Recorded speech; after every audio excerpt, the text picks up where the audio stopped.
भैया यही चीज के इंतजार रहा, लहंगवा लाल हो जाई, यानी पावर स्टार पवन सिंह के फाइनली पोस्टर आ गईल होली गाना के, आ उहो ए साल वाला होली, जौना होली के हमनी सन के इतना दिन से चिल्लात रहनी है जे होलिया रिलीज कर दलो, होलिया रिलीज कर दलो, लेकिन ये लोग सुने के नाम ना लेते रहो, होलिया रिलीज ना करत रहो। आ अब आखिरी दाम में होलिया के आज पोस्टर रिलीज हो गईल बा, लहंगवा लाल हो जाई।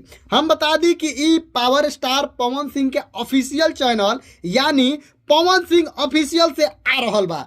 ई गाना में सबसे खास बात ई बा कि पावर स्टार पवन सिंह आ शिल्पी राज गौले बालो, लेकिन भैया पुरानका टीम नहीं है, पुरानका टीम यानी प्रियांशु सिंह, आशुतोष तिवारी, रोशन सिंह, ई सब लोग केहू नहीं है। एमे पूरा नया टीम बा, यानी म्यूजिक पर काम कैले बड़ा बिक्की बॉक्स। अब बिक्की बॉक्स के नाम तू लोग सुनले बोलो तो कबले अरे भैया नाम सुनल लागत, तो सही बात बा।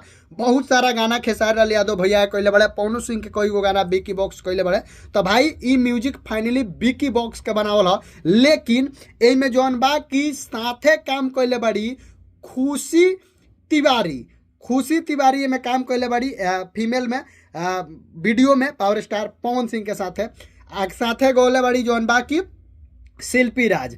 कमाल के बात में ई बा भैया कि एक गाना के जौन बा कि MK यादव एक जना राइटर बड़े, उनकर लिखल बा। हमरा तो बुझाता ई नए राइटर हवन, नए राइटर ऐसे हवन कि पावर स्टार पवन सिंह के बहुत सारा गाना हम देखले बानी, आज ले इनकर नाम MK यादव का नहीं सुनले, पहला बार MK यादव के नाम सुनत नहीं, तो शायद हमारा नज़र में MK यादव नए राइटर बड़े, लेकिन शायद अगर फिल्म उलिम के कोई गाना उना लिखत हो। लेकिन MK यादव के जौन बा कि लिरिक्स बा पावर स्टार पवन सिंह, शिल्पी राज, बिक्की बॉक्स आ खुशी तिवारी, आ टोटल जौन बा कि power star Pawan Singh official channel से आवता। लेकिन दिक्कत ई बा जे भैया बहुत लेट हो गईल बा गाना लिया में, लेटे से हो गईल बा कि आज 11 तारीख खत्म हो गईल, कल 12 हो जाई, आ 12 के बाद अब मात्र 2 दिन होली रही।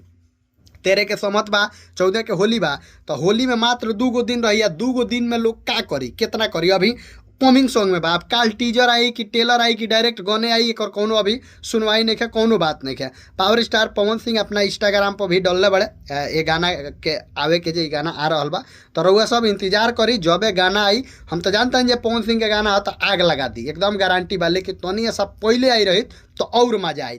पावर स्टार पवन सिंह के ए साल के गावल गाना ई एके गो बा, लहंगवा लाल हो जाई। तो रउआ सब जाई इंतजार करी, पोस्टर आ गए बा, पोस्टर रउआ सब देखत होकर, वीडियो के ज़्यादा से ज़्यादा शेयर करी, काहे कि पावर स्टार पवन सिंह के गाना आवते ट्रेंडिंग सेक्शन में लेके चल जाएगा। काहे कि 2 दिन होली बा भाई, 2 दिन में जितना गर्दा मचा दे।